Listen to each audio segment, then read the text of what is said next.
നമസ്കാരം. മലയാളി വാർത്തയിലേക്ക് സ്വാഗതം. കേരളത്തിന്റെ വികസന ചരിത്രത്തിൽ പുതിയൊരു അധ്യായം കുറിച്ചുകൊണ്ട് UDF സർക്കാരിന്റെ കന്നി ബജറ്റ് നിയമസഭയിൽ അവതരിപ്പിക്കപ്പെട്ടിരിക്കുകയാണ്. പരമ്പരാഗത പ്രഖ്യാപനങ്ങളിൽ നിന്ന് മാറുന്ന കാലത്തിനനുസരിച്ച് ചിന്തിക്കുന്ന ഒരു പുതിയ തലമുറയെ നെഞ്ചോട് ചേർക്കുന്ന ഒരു വലിയ പ്രഖ്യാപനമാണ് മുഖ്യമന്ത്രി VD സതീശൻ സഭയിൽ നടത്തിയിരിക്കുന്നത്. ഒരുപാട് വികസന പ്രവർത്തനങ്ങളിൽ ഊന്നിയിട്ടുള്ള ഒരു പുതുയുഗം പിറക്കുമെന്നുള്ള VD സതീശൻ്റെ ആ വാക്ക് പ്രാവർത്തികമാക്കുന്ന പല കാര്യങ്ങളാണ് ബജറ്റിലുള്ളത്. ഇതിൽ നമുക്ക് വിദ്യാർത്ഥികൾക്കായിട്ട് അല്ലെങ്കിൽ ഇപ്പോഴത്തെ ജൻസികൾക്കായിട്ട് എന്താണ് ബജറ്റിൽ ഉൾപ്പെടുത്തിയിട്ടിരിക്കുന്നത് എന്നുള്ളതൊന്ന് വിശദമായി പരിശോധിച്ച് നോക്കാം. ഡിജിറ്റൽ ലോകത്തും നൂതനാശയങ്ങളിലും വിപ്ലവം സൃഷ്ടിക്കുന്ന ജൻസി യുവാക്കൾക്കായി ബജറ്റിൽ പ്രത്യേക സ്റ്റാർട്ടപ്പ് പദ്ധതിയാണ് ഈ സർക്കാർ പ്രഖ്യാപിച്ചിരിക്കുന്നത്. ഇതിനായി 50 കോടി രൂപയാണ് ആദ്യഘട്ടത്തിൽ സർക്കാർ വകയിരുത്തിയിരിക്കുന്നത്. കേരളത്തിലെ ന്യൂജൻ പിള്ളേരുടെ കഴിവുകളെയും സംരംഭകത്വ മോഹങ്ങളെയും ആഗോള നിലവാരത്തിലേക്ക് ഉയർത്തുക എന്നതാണ് ഈ പദ്ധതിയുടെ പ്രധാന ലക്ഷ്യം. സ്വന്തമായി സ്റ്റാർട്ടപ്പുകൾ തുടങ്ങാൻ ആഗ്രഹിക്കുന്ന യുവതലമുറയ്ക്ക് വലിയൊരു കൈത്താങ്ങായി ഈ സർക്കാർ സഹായം മാറും. സംസ്ഥാനത്തെ കോളേജുകളിലെ റാങ്കിങ്ങും അക്രമങ്ങളും തടയുന്നതിനായി സിദ്ധാർത്ഥൻ സ്റ്റുഡന്റ് ഡിസ്ട്രസ് ആപ്പ് കൊണ്ടുവരുമെന്ന് മുഖ്യമന്ത്രി VD സതീശൻ അറിയിച്ചിട്ടുണ്ട്. കാരണം ക്യാമ്പസുകളിൽ വിദ്യാർത്ഥികളുടെ സുരക്ഷയും ക്ഷേമവും ഉറപ്പാക്കാൻ Sidharthan anti ragging and student welfare act നടപ്പാക്കുമെന്നും ബജറ്റിൽ അദ്ദേഹം പ്രഖ്യാപിച്ചിട്ടുണ്ട്. കാരണം വളരെ നല്ല കാര്യം. ഇന്നും പല കോളേജുകളിലും റാഗിംഗ് നിരോധിച്ചിട്ടുണ്ടെങ്കിലും റാഗിംഗ് നടക്കുന്നുണ്ട്. അതിൽ പലതും പുറത്തു വരുന്നത് വിദ്യാർത്ഥികൾ മരണമടയുമ്പോൾ അല്ലെങ്കിൽ ആത്മഹത്യ ചെയ്യുമ്പോഴാണ്. അത്രയും ദിവസം അവർ ക്രൂരമായിട്ടുള്ള റാഗിംഗ് ആണ് സീനിയേഴ്സിൻ്റെ കയ്യിൽ നിന്ന് നേരിടേണ്ടി വന്നിരിക്കുന്നത് എന്നുള്ള വാർത്തകൾ നമ്മൾ കേൾക്കുന്നത്. നമുക്കറിയാം, വയനാട് വെറ്റിനറി കോളേജിൽ കൊണ്ടിരുന്ന സിദ്ധാർത്ഥൻ എന്ന് പറയുന്ന യുവാവിന് സംഭവിച്ചിട്ടുള്ളത്. ദിവസങ്ങളോളം ക്രൂരമായ പീഡനത്തിനൊടുവിലാണ് സിദ്ധാർത്ഥനെ ദുരൂഹമായി മരണപ്പെട്ട നിലയിൽ കണ്ടെത്തിയത്. അത് വലിയ വിവാദം സൃഷ്ടിച്ച ഒന്നായിരുന്നു. അപ്പോൾ തീർച്ചയായിട്ടും കോളേജുകളിൽ ഇനിയും പഠിക്കാനെത്തുന്ന വിദ്യാർത്ഥികൾക്ക് സുരക്ഷിതമായിട്ട് അവർക്ക് പഠിക്കാനുള്ള ഒരു അവസരം സൃഷ്ടിക്കാനായിട്ടാണ് സർക്കാർ ഇത്തരത്തിൽ ഒരു ആൻറ്റി റാഗിംഗ് ആക്ട് നടപ്പിലാക്കുമെന്ന് ബജറ്റിൽ അദ്ദേഹം എടുത്തു പറഞ്ഞിരിക്കുന്നത്. ഒപ്പം പുതിയ സാങ്കേതിക വിദ്യകളും വിപ്ലവകരമായ ആശയങ്ങളുമായി വിപണി കീഴടക്കാൻ ഒരുങ്ങുന്ന യുവാക്കൾക്ക് പലിശരഹിത വായ്പകളും സബ്സിഡികളും സാങ്കേതിക പിന്തുണയും ഉറപ്പാക്കാൻ ഈ തുക വിനിയോഗിക്കും. തൊഴിലന്വേഷകരിൽ നിന്നും തൊഴിൽ ദാതാക്കളായി മാറാൻ ആഗ്രഹിക്കുന്ന മലയാളി യുവാക്കൾക്ക് ഈ പ്രഖ്യാപനം നൽകുന്ന ആവേശം ചെറുതല്ല. ഉന്നത വിദ്യാഭ്യാസത്തിന് ശേഷം വിദേശത്തേക്ക് ചേക്കേറുന്ന യുവജനങ്ങളെ നാട്ടിൽ തന്നെ നിർത്തി അവരുടെ ബുദ്ധിയും കഴിവും കേരളത്തിന്റെ വളർച്ചയ്ക്കായി ഉപയോഗിക്കാൻ ഈ സ്മാർട്ട് ബജറ്റ് പ്രഖ്യാപനത്തിലൂടെ സാധിക്കുമെന്നാണ് സർക്കാർ വിലയിരുത്തുന്നത്.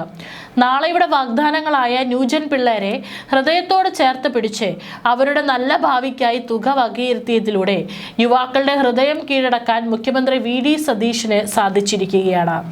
ഈ കന്നി ബജറ്റ് വഴി കേരളത്തിലെ സ്റ്റാർട്ടപ്പ് മേഖല ഇനി പുതിയൊരു കുതിച്ചുചാട്ടത്തിന് സാക്ഷ്യം വഹിക്കുമെന്ന് ഉറപ്പാണ്. അതേസമയം ബജറ്റിലെ ഏറ്റവും വലിയ ജനപ്രിയ പ്രഖ്യാപനം സംസ്ഥാനത്തെ എല്ലാ കുടുംബങ്ങൾക്കും വലിയൊരു ആശ്വാസമേകുന്ന ആരോഗ്യ പരിരക്ഷ പദ്ധതിയാണ്.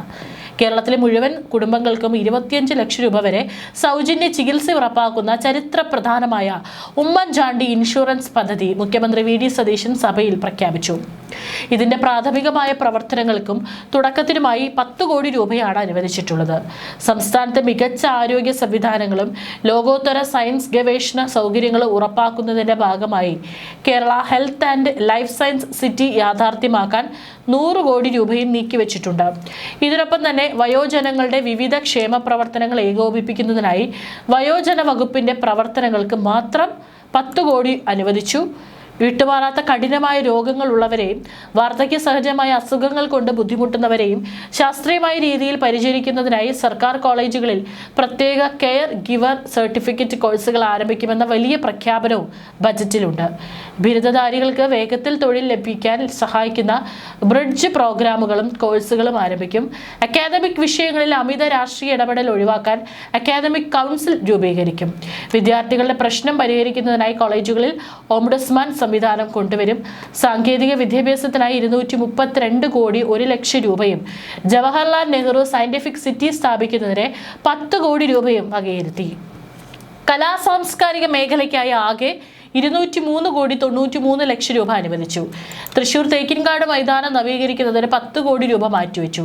ശിവഗിരി തീർത്ഥാടന പ്ലാറ്റിനം ജൂബിലി സ്മാരക കൺവെൻഷൻ സെന്റർ നിർമ്മാണത്തിനായി 5 കോടി രൂപ അനുവദിച്ചു. കേരള സെക്രട്ടേറിയറ്റിനെ രാജ്യത്തെ ഏറ്റവും മികച്ചതാക്കാനുള്ള നടപടികൾ സ്വീകരിക്കും. ഫയൽ നീക്കം വേഗത്തിലാക്കാൻ ഉദ്യോഗസ്ഥരുടെ തട്ടുകൾ കുറയ്ക്കുന്നതടക്കമുള്ള ഭരണപരിഷ്കാരങ്ങൾ നടപ്പിലാക്കും. ഉദ്യോഗസ്ഥരുടെ പ്രകടനം വിലയിരുത്തുന്നതിനും സേവനങ്ങൾ മെച്ചപ്പെടുത്തുന്നതിനും നടപടികൾ സ്വീകരിക്കും. കുട്ടികൾക്കെതിരെയുള്ള അതിക്രമങ്ങളോട് സീറോ ടോളറൻസ് നയം സ്വീകരിക്കും. പരാതികൾ അറിയിക്കാൻ രഹസ്യ സ്വഭാവമുള്ള ടോൾ ഫ്രീ ഹെൽപ്പ് ലൈനും പോർട്ടലും സജീവമാക്കും. മയക്കുമരുന്ന് വിരുദ്ധ പ്രവർത്തനങ്ങൾ സജ്ജമാക്കാൻ ANTF, ഡാൻസാഫ്, SOG എന്നീ പോലീസ് സംവിധാനങ്ങൾ വിപുലീകരിക്കും. കൂടുതൽ പോലീസ് സ്റ്റേഷനുകളിൽ വനിതാ സ്റ്റേഷൻ ഓഫീസർമാരായി നിയമിക്കും. കേരളത്തെ വരുന്ന 5 വർഷത്തിനുള്ളിൽ ഒരു പോർട്ട് സിറ്റിയായി, അതായത് ഒരു തുറമുഖ നഗരമായി വിഭാവനം ചെയ്തുകൊണ്ട് വൻകിട വികസന പദ്ധതി നടപ്പിലാക്കുമെന്നാണ് മുഖ്യമന്ത്രി VD സതീശൻ ബജറ്റ് പ്രഖ്യാപനത്തിൽ പറഞ്ഞിരിക്കുന്നത്. സംസ്ഥാനത്തെ 600 കിലോമീറ്റർ തീരദേശം, 2 അന്താരാഷ്ട്ര തുറമുഖങ്ങൾ, ഒരു container transmit terminal, 17 non major തുറമുഖങ്ങൾ, മറ്റനേകം ജലസ്രോതസ്സുകൾ തുടങ്ങിയ അനന്തമായ സാധ്യതകൾ പൂർണ്ണമായും സംയോജിപ്പിച്ചാകും ഈ പദ്ധതി നടപ്പിലാക്കുക. വിഴിഞ്ഞം ട്രാൻസ്ഷിപ്മെന്റ് ടെർമിനലിനെ രാജ്യത്തെ വിവിധ ഭാഗങ്ങളുമായി ബന്ധിപ്പിക്കുന്നതിനും ഗതാഗത ബന്ധം മെച്ചപ്പെടുത്തുന്നതിനുമായി ബാലരാമപുരം വിഴിഞ്ഞം ഭൂഗർഭ റെയിൽപാത, വിഴിഞ്ഞം നാവായിക്കുളം ഔട്ടറിംഗ് റോഡ് എന്നീ പദ്ധതികൾക്കായുള്ള സ്ഥലം ഏറ്റെടുക്കലും നിർമ്മാണ പ്രവർത്തനങ്ങളും അതീവ വേഗത്തിൽ നടപ്പിലാക്കും. വിഴിഞ്ഞം, കൊച്ചി തുറമുഖങ്ങൾക്ക് ചുറ്റുമായി പ്രത്യേക നിർമ്മാണ മേഖലകൾ, സ്റ്റഫിംഗ് സെന്ററുകൾ, ഡ്രൈ പോർട്ട് എന്നിവ ആരംഭിക്കുന്നതാണ്. ആഗോള ഷിപ്പിംഗ് വ്യവസായം ഹരിത ഇന്ധനങ്ങളിലേക്ക് മാറിയ അവസരം കൃത്യമായി പ്രയോജനപ്പെടുത്തി ഗ്രീൻ ബങ്കറിംഗ് സേവനം നൽകുന്ന ഇന്ത്യയിലെ ആദ്യ തുറമുഖമായി വിഴിഞ്ഞത്തെ ഉയർത്തുമെന്ന് മുഖ്യമന്ത്രി പ്രഖ്യാപിച്ചു. മദർഷിപ്പ് നിർമ്മാണം, അവയുടെ അറ്റകുറ്റപ്പണി എന്നിവ ലക്ഷ്യമാക്കി പുതിയ കപ്പൽ നിർമ്മാണ കേന്ദ്രം സ്ഥാപിക്കും. ഇതിനായി ആവശ്യമായ സ്ഥലം ഏറ്റെടുത്ത് അടിസ്ഥാന സൗകര്യ വികസനം ഗവൺമെന്റ് ഉറപ്പാക്കും. ഇത്തരത്തിലുണ്ടാകുന്ന തൊഴിലവസരങ്ങളിൽ തീരപ്രദേശത്ത് ജീവിക്കുന്ന സാധാരണക്കാരായ ജനങ്ങൾക്ക് പ്രത്യേക സംവരണം നൽകുമെന്ന് മുഖ്യമന്ത്രി ബജറ്റിൽ പ്രഖ്യാപിച്ചു. കേരളത്തിൽ അധികാരമേറ്റ പുതിയ UDF ഗവൺമെന്റിന്റെ ആദ്യ ബജറ്റ് അവതരണമാണ് നിയമസഭയിൽ നടക്കുന്നത്. ധനകാര്യ വകുപ്പിന്റെ ചുമതല കൂടി വഹിക്കുന്ന മുഖ്യമന്ത്രി VD സതീശനാണ് സഭയിൽ ബജറ്റ് അവതരിപ്പിച്ചത്.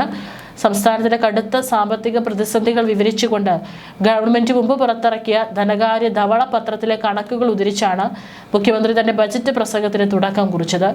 അടുത്ത 5 വർഷക്കാലം സംസ്ഥാനത്ത് നടപ്പാക്കാൻ പോകുന്ന വികസന പ്രവർത്തനങ്ങളുടെ വ്യക്തമായ ദിശാസൂചികയായിരിക്കും UDF സർക്കാരിന്റെ ഈ ബജറ്റ് എന്ന് മുഖ്യമന്ത്രി പ്രഖ്യാപിച്ചു.